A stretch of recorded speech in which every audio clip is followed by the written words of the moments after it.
ભુજ ક્ષત્રિય મોચી સમાજ દ્વારા ટપકેશ્વરી માતાની પત્રીની વિધિ કરી નાથ મેળાનું આયોજન કરાયું. સન્માનના કાર્યક્રમનું આયોજન કરાયું. ભુજ ક્ષત્રિય મોચી સમાજ દ્વારા ટપકેશ્વરી માતાની પત્રીની વિધિ યોજાઈ હતી, જેમાં સાંસ્કૃતિક કાર્યક્રમો તથા સન્માન સમારંભ પણ રાખવામાં આવ્યો હતો.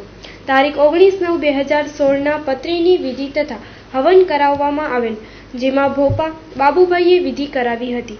બીએસએફના જવાનોએ હવનનો કાર્યક્રમમાં ભાગ લીધો હતો.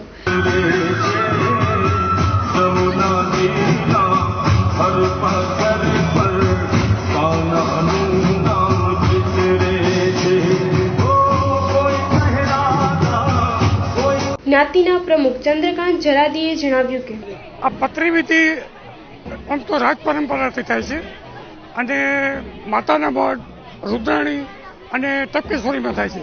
તેમાં ટપકેશ્વરીમાં તો જ્યારે આપણી જ્ઞાતિનો મોચી જ્ઞાતિની જ્યારે અહીંયા કને ભેગા થાય અને જમણવાર થાય એનાથી પહેલાં પત્રી લેવાય. પત્રી મળે નહીં ત્યાં સુધી જમણવાર થાય નહીં.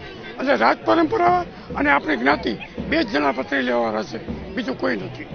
પરંપરા ક્યારથી ચાલુ થઈ? વર્ષોથી. મને સાંભળતો નથી, વર્ષોથી ચાલુ છે, વર્ષોથી. એટલે અહીંયા પહેલે હવન થાય તે પછી પત્રી લેવાય. આ જાતનો પરંપરા છે.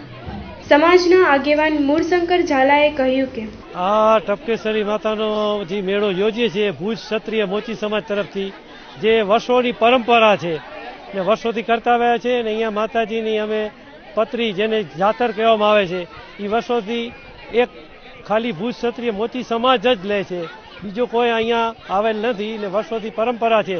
મારા દાદા પરદાદાઓ જે સમાજના છે એ આગળ એ લોકો બધે એનો આયોજન કરતા ગયા છે કે ભાઈ આની આવકમાંથી આ આપણે ટપકા તરાવડીની જે નાત કહેવામાં આવે છે એ દર વર્ષે અમે યોજેલ છીએ.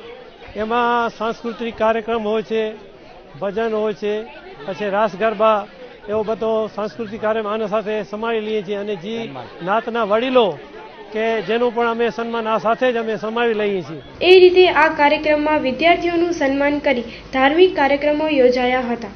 આ પ્રસંગે પ્રમુખ ઉપરાંત સેક્રેટરી કમલેશ જેઠવા, ખજાનચી રમેશ ચૌહાણ વગેરે હાજર રહ્યા હતા.